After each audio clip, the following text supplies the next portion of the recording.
Our aim for the WDI USA Black Women's Caucus is to further the Declaration and women's liberation by showing Black women how it applies to us. While all aspects of the Declaration can be applied to us, Article 8, which demands the elimination of violence against women, is especially relevant to Black women. Black women, being about 7% of the US population, experience some of the highest rates of male violence. According to the Women's Leadership Resource Center, Black women are killed by men at 3 times the rate of white women. 91% are killed by men they know. I'll be more specific, by Black men. Unfortunately, we don't hear much about it. We hear often about the plight of Black men, including Black men who claim they are Black women. A little bit about misogynoir. I don't want to assume that audiences outside of the US are familiar with these American concepts, so I just want to go with just a little bit about that. The Black Women's Caucus wants to fight misogynoir. Basically, it's a coin term by Dr. Moya Bailey that describes the contempt or outright hatred of Black women. It is a significant issue that must be addressed within the Black American collective and sometimes outside of it. So it exists among Black people too, not just white racist thing. Misogynoir explains the way Black women sometimes experience bigotry in the world. For example, one might respect white women, but disrespect Black women. An employer might be willing to hire a Black man for a position, but not a Black woman. It's crucial to remember that this hatred of Black women is not based on anything we did, although they claim it is. We also have to acknowledge that men and women from all races can hold misogynoir. A little bit about how Black women are socialized in the United States that guilts us when we try to dare stand up for our rights. Black girls are fed the lie that being a Black woman in America as opposed to a Black man makes life easier for us. It does not. Our issues are just different. Other things we hear: we have to save Black boys, support Black men. Our Black men are going through hell. It's important to recognize that Black women also suffer injustices despite the focus constantly being on Black men. I'm sure you've all seen riots and marches in favor of George Floyd. How much have you heard about for Breonna Taylor or Sandra Bland? Even Black men have that privilege as men. Black women are also victims of police violence, but there isn't nearly as much outrage.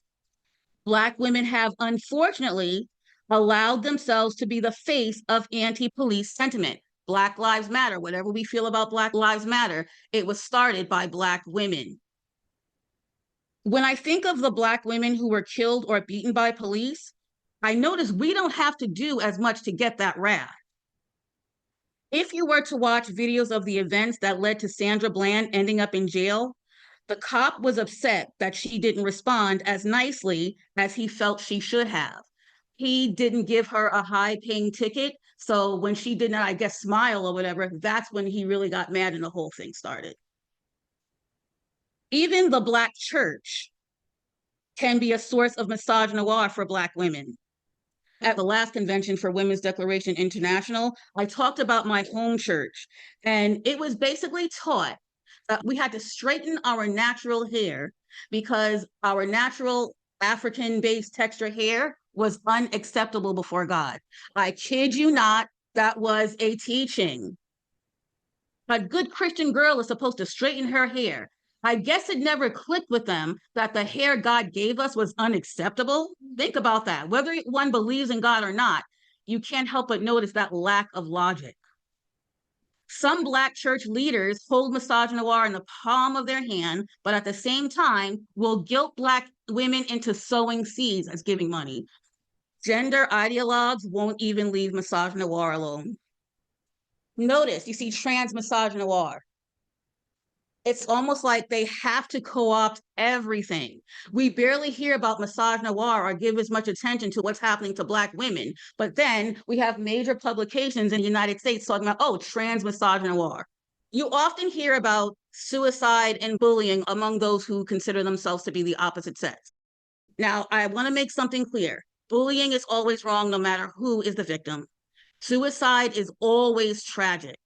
However, I need to point out that Black women as a group are also victims of this online bullying and also outside of it. Now, I haven't done extensive research, but my hunch is that this bullying or misogyny really took off when gangster rap in the 1990s took off. That's when even like that whole genre became anti-Black woman. I think that's when it started. But again, we'll hear a lot about what's happening with those who consider themselves the opposite sex, but Black women are targeted for online bullying and also outside of it. Now, I want to read a snippet from Biomed Central, and it says, where there are many benefits for young people to use social media, adverse effects such as cyberbullying, online challenges, social comparison, and imitation may provoke and aggravate suicidal thoughts and behaviors. Why am I mentioning that? Because as I'm going to show you in a couple of seconds, the suicide rate among Black American women is skyrocketing. Okay, but first, I just want to make it clear. I'm not here claiming that social media causes suicide or that those susceptible to suicide are more likely to do so because of social media. I do know Black women as a group are bullied online, mostly by men. What impact do we think this will have on us emotionally, especially all of the vulnerable Black girls? The bullying of the Black female collective seems to be getting worse. According to the Library of Medicine, the suicide rate for Black girls increased 182% between 2001 and 2017 in the US. We have an emergency and don't have the time to save everyone, including Black men, even those that claim to be Black women. But again, we hear so much about their plight. These are only a few of the problems Black women have to contend with. The Black Women's Caucus prioritizes the needs of Black women. Who else will? And we do that unapologetically. We also need to be honest about some issues that impact us more than others. For instance, the issue of surrogacy, often discussed in WDI and other radical feminist spaces, is not a prevalent problem among Black American women. I'm not saying we shouldn't talk about it, but as the Black Women's Caucus, we have to think about what's really impacting us. However, the urgent issue of sex trafficking and prostitution, which disproportionately affects the Black female collective, demands our immediate attention. We hope that through WDI USA, we will lead the charge against this brutal practice, which we believe is consistent with Article 8, again, elimination of violence against women and girls. Prostitution in all its forms is violence against women, and Black women, even though we are only 7% of the United States population, we make up 40% of sex trafficking victims. I call it slavery 2.0 because that was also a big part of American chattel slavery. Okay. We interviewed sex trafficking survivor and abolitionist Vanita Carter, and I thank Melissa Farley for facilitating that connection. She's the founder of Breaking Free, an organization that helps women break free from sex trafficking. In the interview, we explored the intersection of race and sex in the sex trade. If you watch the video, and it's on the WDI USA YouTube channel, she also talks about the difference between the treatment of men claiming a female gender identity and Black women. She said that Black women experienced more brutality because as women, they are physically weaker than men. And that's from her observations, but I'm sure it's not far off. Although the media will talk about, quote, Black trans women and the brutalities they face. Vanita mentioned that they were more likely to defend themselves and overcome their would-be attackers, obviously because they are men with the strength of men. She would say things like, oh, a trans woman once said, if any guy does whatever to me, I'm gonna beat his ass or whatever. So they fought back, but you don't hear that. If we listen to the media, you would think that they are helpless victims while nothing at all is happening to Black women.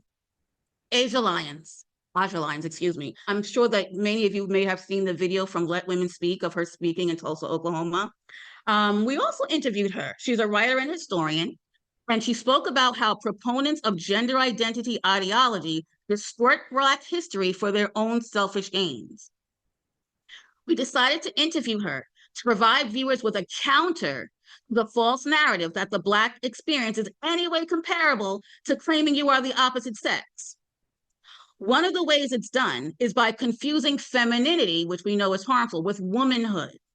In other words, Black women were and are, I will admit, are placed at the bottom when it comes to femininity, but there was never a time in the history of the United States where Black women were not seen as women.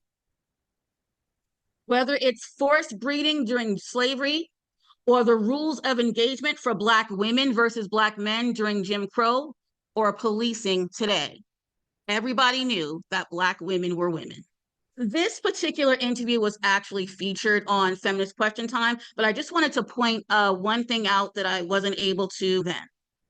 So Umi Ray, she's a birth worker located in the northeast part of the United States. She spoke of how gender ideology is intruding on the field of birth work. She also speaks of noticing that more and more Black lesbians are labeling themselves queer instead of lesbian or bisexual. She explained again that this is one of the byproducts of gender identity ideology. And I've noticed that as well. I'm seeing a lot of queer and not a whole lot of lesbian, if you know what I mean. I talked a little bit about this yesterday. I said that I would go into detail today. Okay, the good old state of Connecticut. Connecticut State Representative Robin Porter and members of the Black and Latino Caucus objected to the use of birthing person in House Bill 5454. The bill was about mental health. It wasn't necessarily about, gender identity ideology, but still the word birthing person was in that bill. And with the terminology of Latino in the United States, people from the Spanish-speaking world, not necessarily Spain, but from, let's say, Puerto Rico, Dominican Republic, they are referred to as Latino or Latina, just in case we all weren't aware. But anyway, Connecticut State Representative Robin Porter of New Haven initiated an amendment to House Bill 5454, which initially excluded the word mother in favor of pregnant person. This and similar terms prioritize the feelings of those who push gender identity ideology while ignoring the vast majority of American women who use the term mothers. Other Black and Latina Connecticut state representatives bravely advocated for and successfully led to an amendment of HB 5454 along with Representative Porter. So mother is in that bill now and not just birthing person, courtesy of the Black and Latino Caucus. There were 32 votes supporting accurate sex-based language, but in contrast, 16 Democrats voted against the measure. So the Republicans that everybody hates were the ones that sided with the Black and Latino Democrats. Of course, not an endorsement, but we have to bring out that point. It's amazing how the Democrats are the first to talk about cultural sensitivity but they don't practice it when it comes to gender identity ideology. My mind is still blown that Republicans showed respect for Black and Latina cultures while the Democrats did not. I want to be clear, this is not an endorsement of any political party. They both have their issues. And I also want to be clear that I suspect it was probably more strategic on the Republicans' part rather than true cultural sensitivity, but still they sided with the Black and Latino Democrats. Okay, so again, they fought and mother is now in the bill. Accurate sex-based language. That beautiful picture, courtesy of, of our incoming chief of staff, Kristen. Okay, we put out a statement against the Title IX rule changes. And from our statement, Black women are already underrepresented among NCAA female athletes.